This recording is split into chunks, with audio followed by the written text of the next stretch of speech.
Good morning and welcome to Redeemer Lutheran Church. I'm Pastor Gary Lode-Holt. We love the story of Jesus welcoming children and taking them in his arms. You will likely remember how the disciples were turning them away, thinking that children were insignificant and don't have a place in the serious business of God.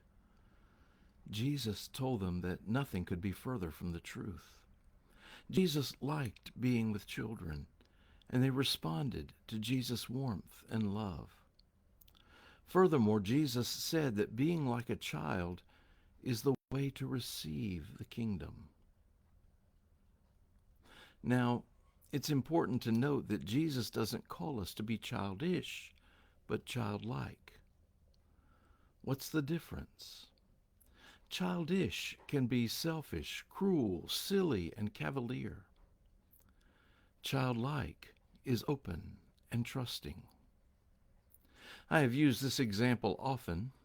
When my children were little, they might wonder what we were going to have for supper, but they never questioned if we were going to have supper. They simply trusted that we would provide it. That's what Jesus means. That's how we are to be with God, in openness and complete trust. This week we are looking at some letters that children wrote to God, collected by David Heller in his book, Dear God. Today, some letters around the theme of being with God. A little girl named Mary wrote, Dear God, thank you for the dollhouse last Christmas. I wonder if you could stop by to play with me. We could play family or school or maybe Bible stories, whatever you like.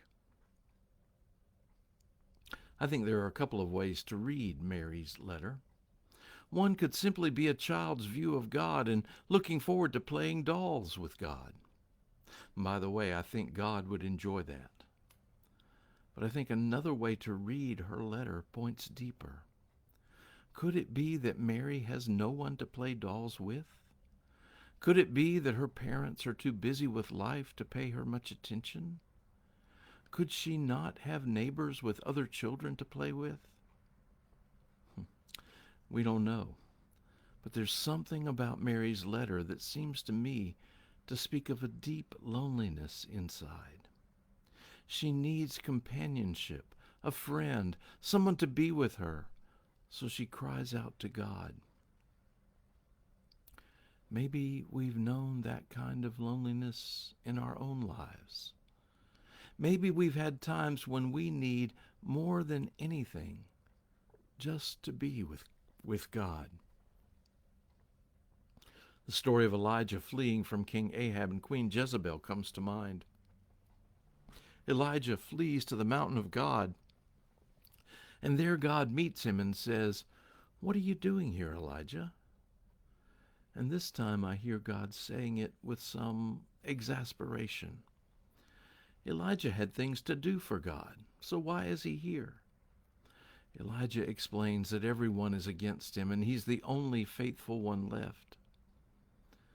That's when there was an earthquake, but God wasn't in the earthquake. Then a great wind, but God wasn't in the wind. Then a great fire, but God wasn't in the fire. And then there was sheer silence.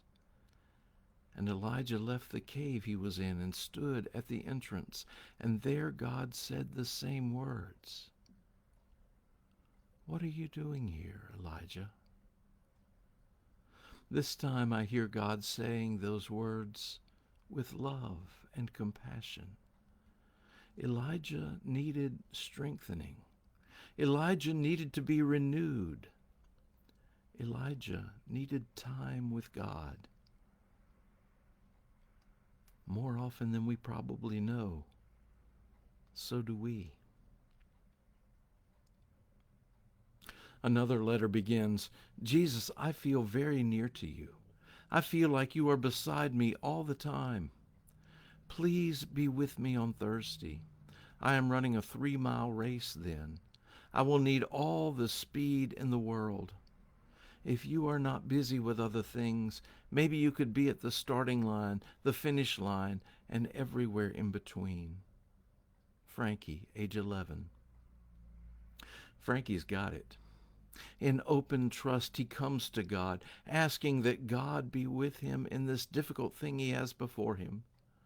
Frankie knows the strength of God being with him and knows that God isn't just at the start or the finish, but with him every step of the way.